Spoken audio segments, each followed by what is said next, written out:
అందరికి ఈరోజు నేను తపాల చెక్కలు తీసుకుంటున్నానమ్మా. ఈవినింగ్ టైం 4 అయింది, తినాలనిపించింది. నేను బయట బజ్జీలు పునుగులని నేను వెళ్ళనమ్మా, ఇంట్లోనే చేసుకుంటా. అయితే ఈ తపాల చెక్కల్లోకి ఏమేంటి అంటే కొద్దిగా వరిపిండి, దీంట్లో సాల్ట్ వేసుకున్నాను సరిపడా, తర్వాత ఉల్లిపాయ ముక్కలు, తర్వాత పచ్చిమిర్చి,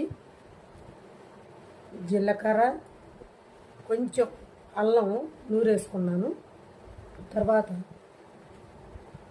కొత్తిమీర, కరివేపాకు వేసుకొని ఇప్పుడు వాటర్లో కలుపుకోవాలి. అంటే మరీ వాటర్లో ఇట్లా కలుపుకోవాలి, మరీ గట్టిగా కలపబాకండి, మరీ నీళ్ళుగా చేసుకోబాకండి. ఇది ఇలా కలుపుకోండి అమ్మ పిండిని. అంటే పలుచుగా కాకుండా గట్టిగా, మరీ గట్టిగా కాకుండా ఒక మాదిరిగా కలుపుకోండి. ఇప్పుడు చక్కగా తపాల చెక్క బాగా వస్తుంది.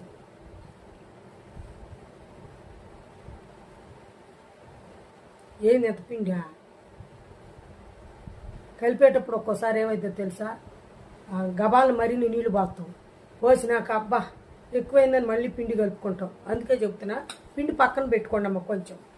ఇది ఒకటి టెక్నిక్ అనమాట. పిండి అస్సలు లేకుండా ఉండదంతా గబాలన ఒక్కోసారి వాటర్ ఎక్కువై పాడైపోయి, అంటే పలుచుగా అయిపోయింది. ఇప్పుడు ఏం చేయలేము, అందుకే పిండి పక్కన ఉంచుకోవాలి ఎప్పుడు. మరి నేను సరిపోయిద్దాను అనుకున్నా, సరిపోయిద్దాను అనుకున్నా. తపాల చెక్క చేసేటప్పుడు మీరు చూపిస్తాను.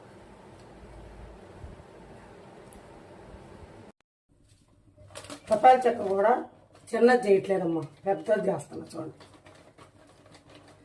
ఎంతసేపు నుంచోలేము, చిన్న చిన్నవి తింటే ఒకటి సరిపోయింది. చూడండి,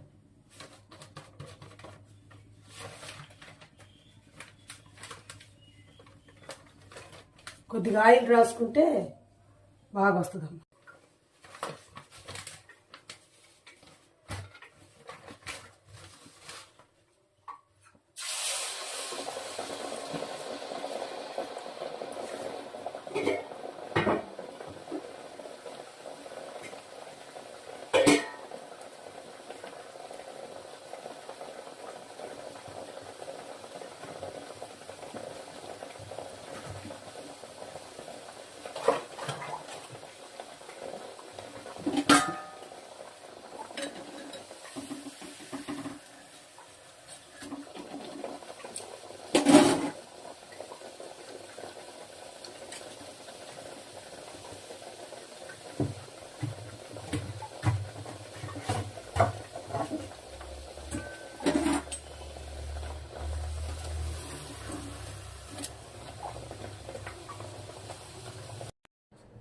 వేడి వేడి తపాల చెక్కలు రెడీ.